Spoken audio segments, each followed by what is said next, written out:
pessoal, tudo bem? Eu sou a Vanessa, estamos aqui com mais uma aula do Direito na Escola com a parceria da Escola do Legislativo e hoje nós vamos falar de Direito do Trabalho.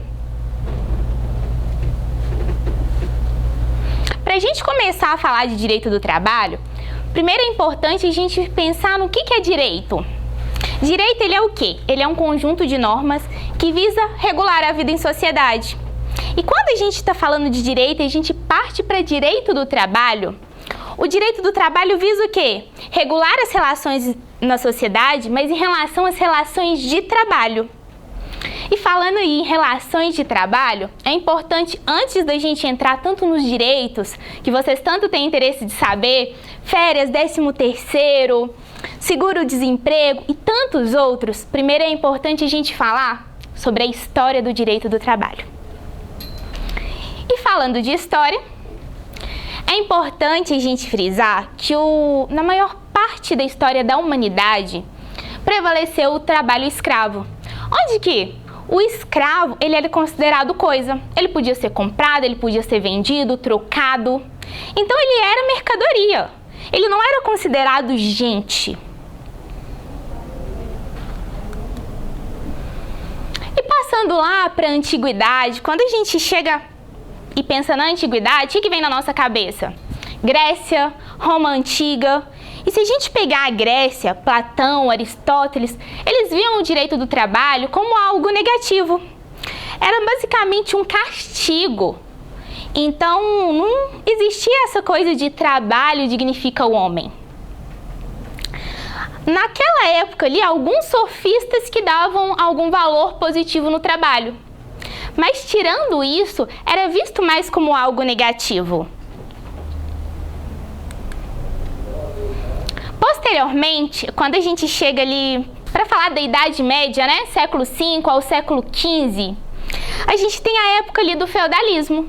E como que funcionava? Vocês lembram de como funcionava aquilo dali? É a questão da servidão. Os servos, eles realizavam o trabalho e dava parte da produção para o senhor feudal.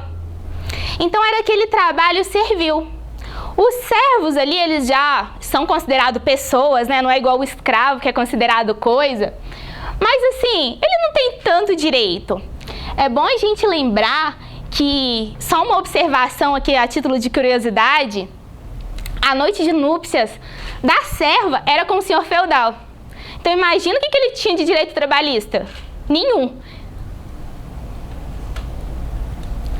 Posteriormente, ali ainda na Idade Média, a gente vai andando ao longo da história, a gente tem as corporações de ofício, onde que a gente tem ali o aprendiz e o mestre.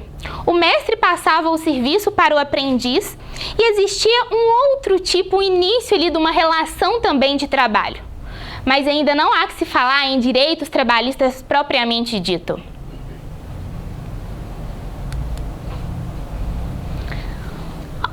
Pela história, a gente vai chegar à parte que vocês lembram ali, Renascimento, posteriormente vai imperar o liberalismo, onde o Estado decide não intervir na economia. E quando ele não intervém na economia, ele não intervém em nada. Então, a partir da hora que aqueles que detêm o poder, os proprietários mesmo, eles vão fazer o que eles bem entenderem com os trabalhadores. Ali, quando a gente tem o liberalismo, já começa ali a parte das máquinas a vapor, da Revolução Industrial. Falando em Revolução Industrial, onde que ela ocorreu mesmo? Na Inglaterra, né? Vocês sabem, eu sei disso.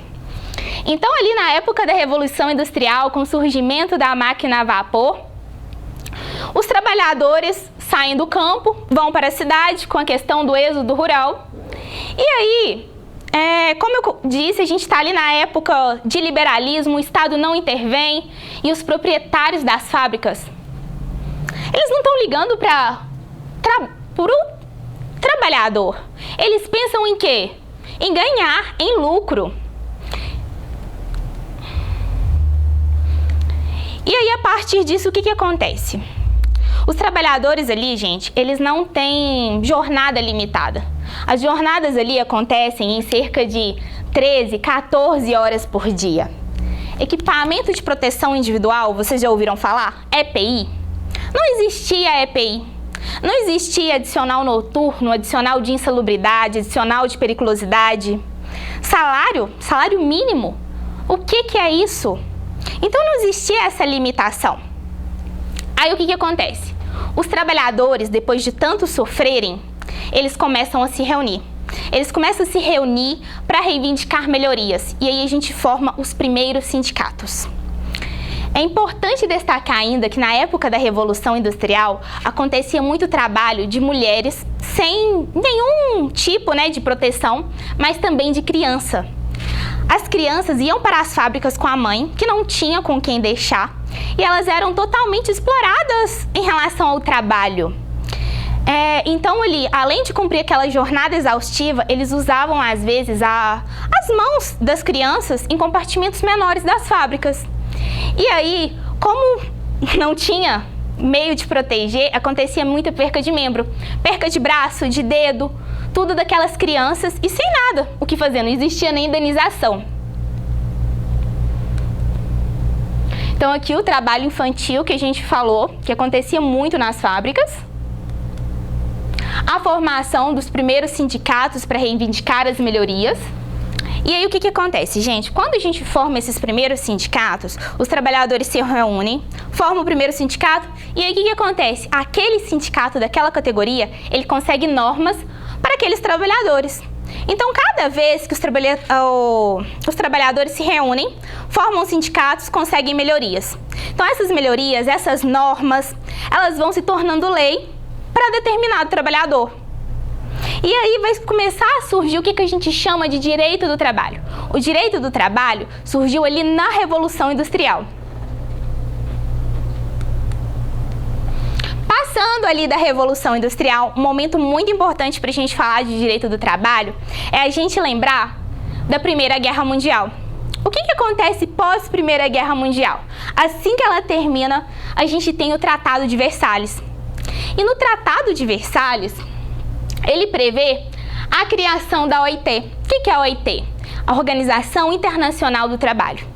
E aí, ela vai citar melhorias para ser cumprido para todos os trabalhadores no âmbito global. Então, foi um grande marco o Tratado de Versalhes com a criação da OIT para o nosso direito do trabalho. Posteriormente, pós-Segunda Guerra Mundial, é importante a gente ver assim nos vários âmbitos o quanto que às vezes uma guerra ou algo assim que aconteceu, ela traz algo positivo, um tratado posteriormente. E pós Segunda Guerra Mundial a gente teve o quê? A criação da ONU. E com a criação da ONU, logo depois a gente tem a Declaração dos Direitos Humanos. A Declaração dos Direitos Humanos, ali em 1948, ela traz direitos trabalhistas e ela é observada até hoje em âmbito global. Então, a Declaração dos Direitos Humanos, ela é muito importante ainda hoje e faz parte, traz vários direitos trabalhistas.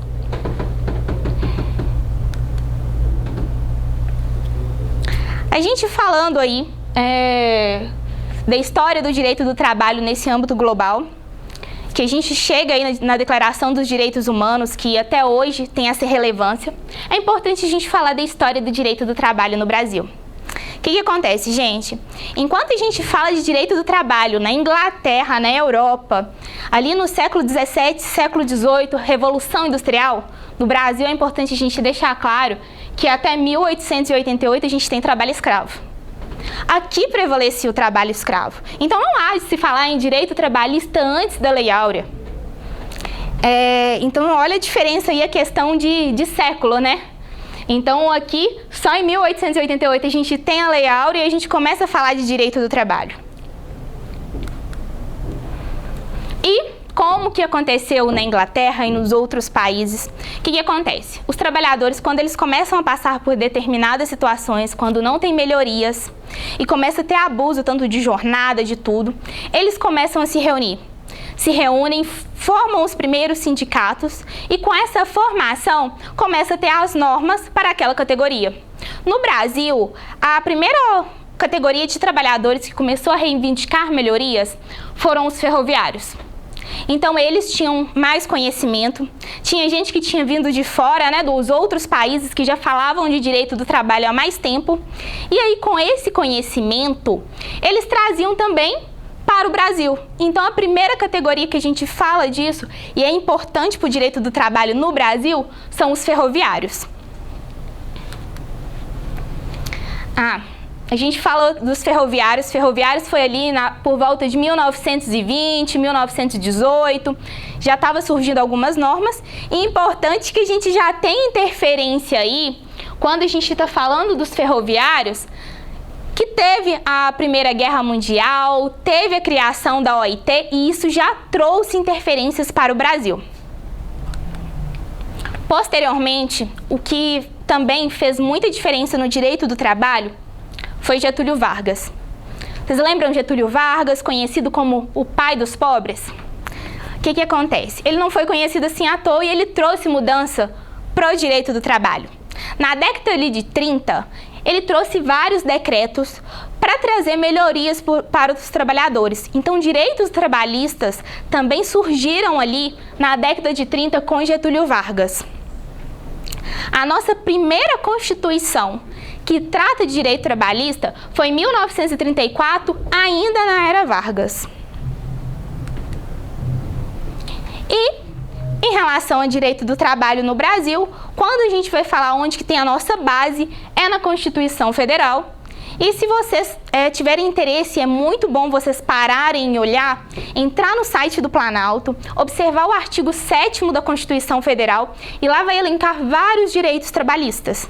Então, tá na dúvida se é direito, se não é, vai na Constituição, no artigo 7º, ou na nossa CLT, que é a Consolidação das Leis do Trabalho. Lá vão estar várias leis e você pode consultar. A gente tratando aí um pouco da história de direito do trabalho no Brasil, é importante a gente fazer uma diferenciação. Falei de direito do trabalho. Falei de Constituição Federal, que traz vários direitos. Mas aqueles direitos da Constituição Federal aplicam a todo mundo? Para quem são aqueles direitos? Aqueles direitos, gente, é importante deixar claro que aqueles direitos que estão ali na Constituição Federal, ele aplica-se especialmente, tão somente para quem? Para quem é chamado empregado.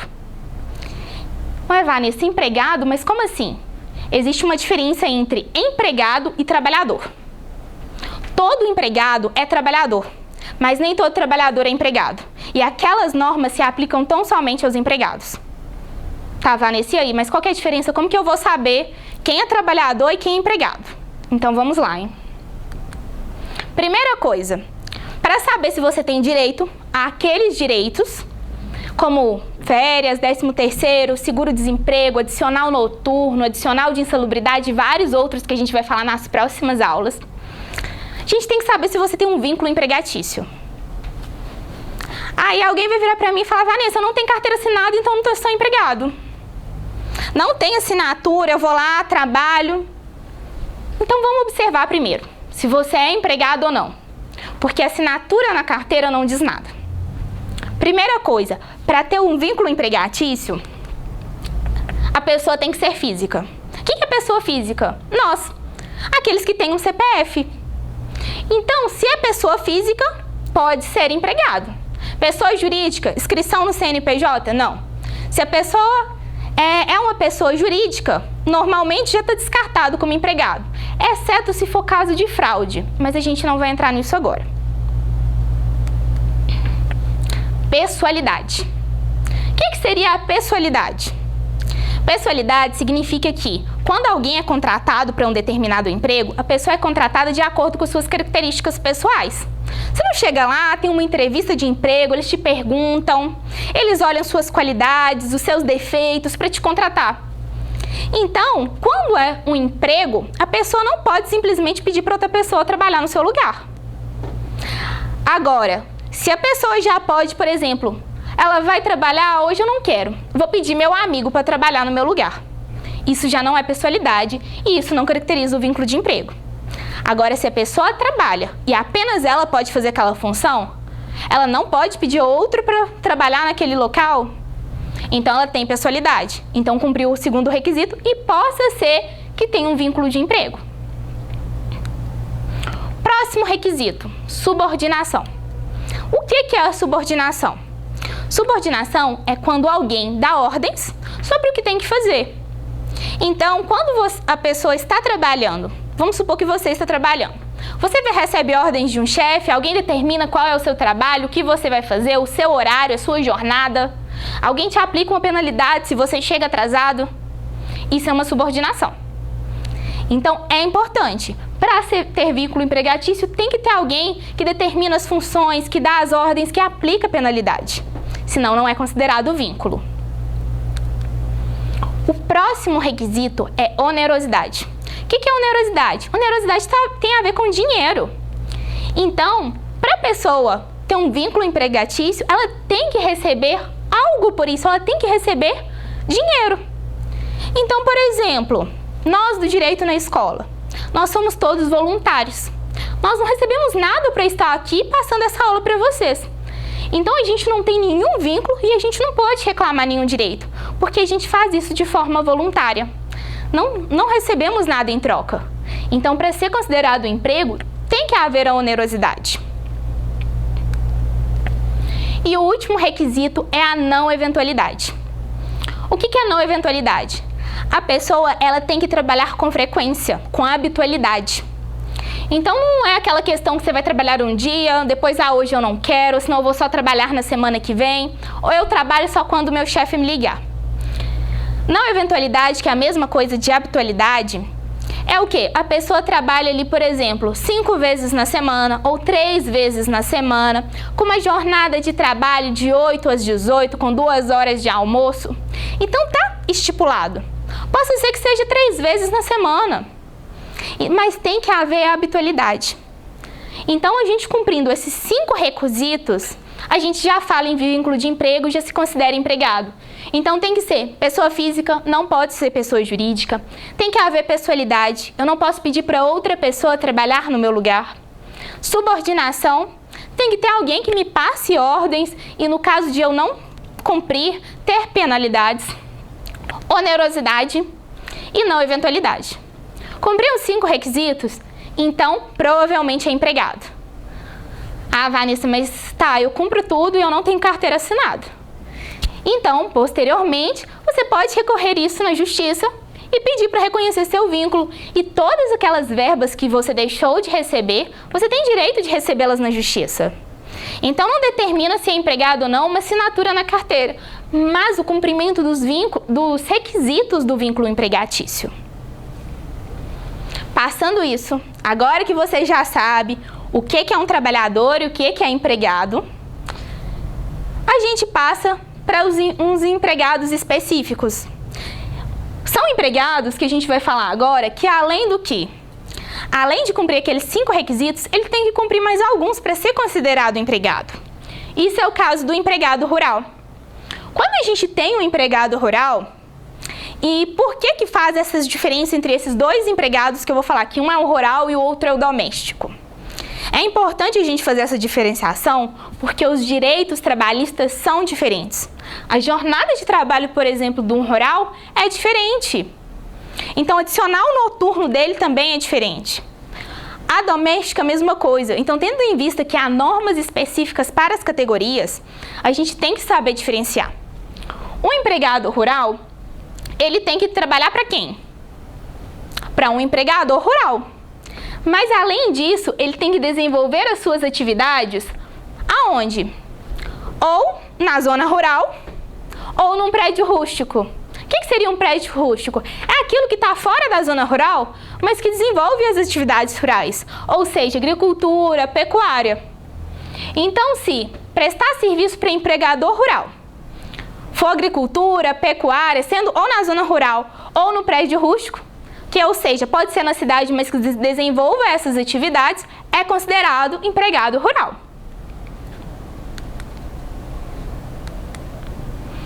O próximo, gente, é o doméstico.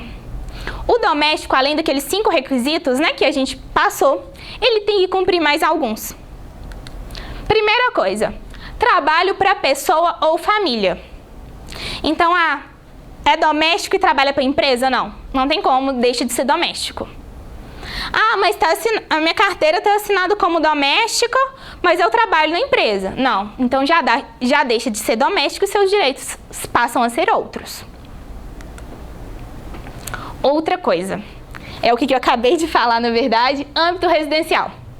A pessoa tem que trabalhar na residência. Então, e a questão aqui que é importante falar no âmbito residencial, gente, que normalmente a pessoa pensa no doméstico e pensa logo, às vezes, na empregada doméstica, a pessoa que vai fazer ali os serviços gerais, almoço, essas questões de casa. Mas pode ser também o jardineiro, às vezes o motorista da família, pode entrar como empregado doméstico. E aqui uma coisa muito importante, finalidade não lucrativa. Então, se alguém tem um empregado doméstico, por exemplo, um de vocês tem um empregado doméstico e resolve que ele vai fazer coxinhas para você vender na escola. Você pensa, eu já pago o empregado, minha mãe já está pagando, ele faz as coxinhas e ainda ganha dinheiro? Isso pode? Não, não pode. Por quê? Doméstico não pode fazer uma atividade que seja lucrativa. Então, ele tem que fazer aqueles serviços. Se você utiliza ele para fazer outra coisa que você vai ganhar dinheiro, tem uma finalidade lucrativa, seja vender coxinha ou o que for, já descaracteriza a questão de ser doméstico. E uma questão também muito importante é que o trabalho tem que ser realizado por período superior a 2 dias na semana. Então, o doméstico, por exemplo, a pessoa vai lá um dia na semana. Não é doméstico, é diarista, não se considera como empregado doméstico. Então, é importante, sempre que for verificar essa questão de se é empregado ou se é trabalhador, importante verificar se cumpre os requisitos. Então, a gente volta lá. Verifica se cumpre os 5 requisitos do vínculo: pessoa física, pessoalidade, subordinação, onerosidade, não eventualidade. Se for rural, verifica se ele desenvolve o serviço para o empregador rural e também na zona rural ou em prédio rústico. E se for doméstico, além dos 5, tem que prestar atividades no âmbito familiar, tem que ser para pessoa física, para a família. A atividade tem que ser não lucrativa e tem que ser desenvolvida por período superior a 2 dias na semana. Pessoal, nós estamos finalizando aqui mais uma aula de Direito na Escola. Depois nós vamos voltar para falar mais de Direito no Trabalho. Eu agradeço a atenção de todos e espero que vocês tenham aproveitado muito. Muito obrigada!